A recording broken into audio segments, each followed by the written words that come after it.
L'ensemble du matériel nécessaire à la réalisation de l'acte est apporté dans la salle dans des sachets stériles. La préparation du champ opératoire commence par le repérage de la feuille de latex.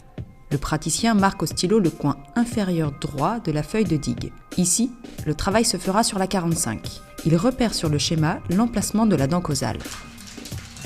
Les sachets d'instruments stériles sont ouverts dans l'ordre et ils sont déposés par le praticien sur le plateau opératoire.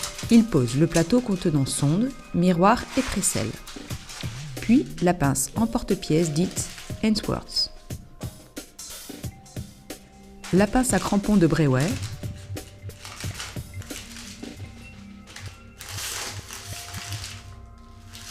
le cadre à digue, le crampon. Ici, nous utiliserons un crampon à prémolaire dont les morts s'adaptent bien au collet de la 45. Il faut apporter beaucoup de soin à l'organisation de ce plateau, ce qui permet de visualiser immédiatement la présence de tous les instruments nécessaires à l'intervention. Chaque instrument utilisé doit être remis précisément à sa place. Il faut alors essayer le crampon sur la dent. Afin de dégager la vision de la zone d'intervention, l'anse du crampon est toujours positionnée en distale.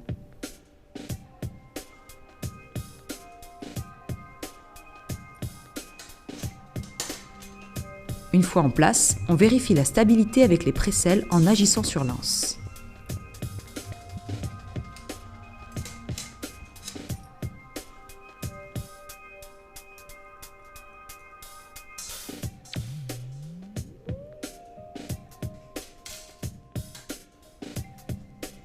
La feuille de digue d'épaisseur médium est ensuite perforée avec la pince de Ainsworth.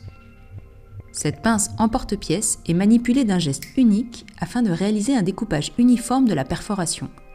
En effet, si les bords de la perforation sont irréguliers, la feuille de digue risque de se déchirer lorsque cette dernière sera tendue. Ensuite, le crampon est positionné dans la perforation en passant les ailettes sous la digue.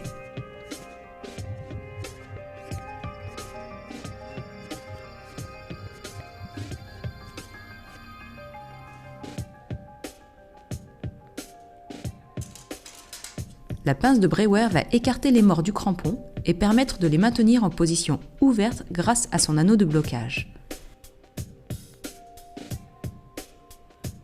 Les morts sont positionnés sur la dent et après s'être assuré de la stabilité de l'ensemble, la feuille de digue est tendue sur le cadre à partir de la croix.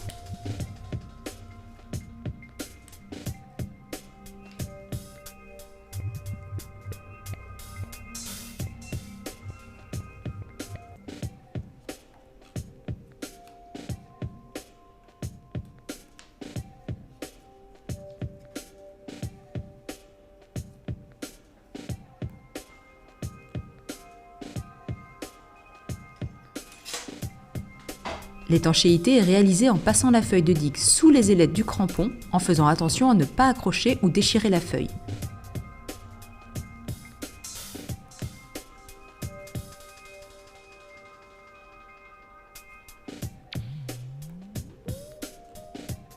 Le praticien réalise une cavité occlusale sur toute l'épaisseur de l'émail et sur le tiers dentinaire.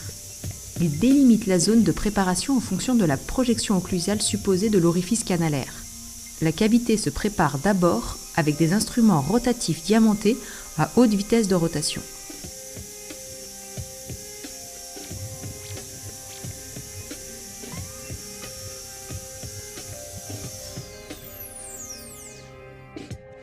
La dentine est ensuite fraisée à basse vitesse jusqu'à la corne pulpaire.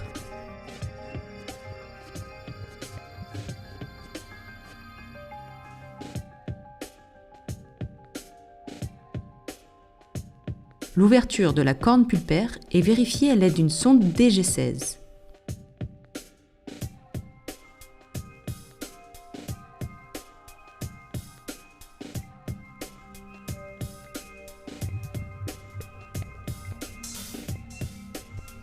Le praticien met en forme la cavité de légères dépouilles avec ablation de la totalité du plafond pulpaire afin d'avoir un accès visuel au canal.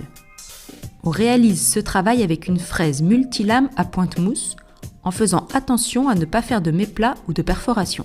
la pointe de la fraise restant centrée dans le canal, pendant que la partie la plus coronaire évase la cavité d'accès. On finit de vérifier la continuité des parois de la chambre pulpaire avec le canal à l'aide d'une sonde 17.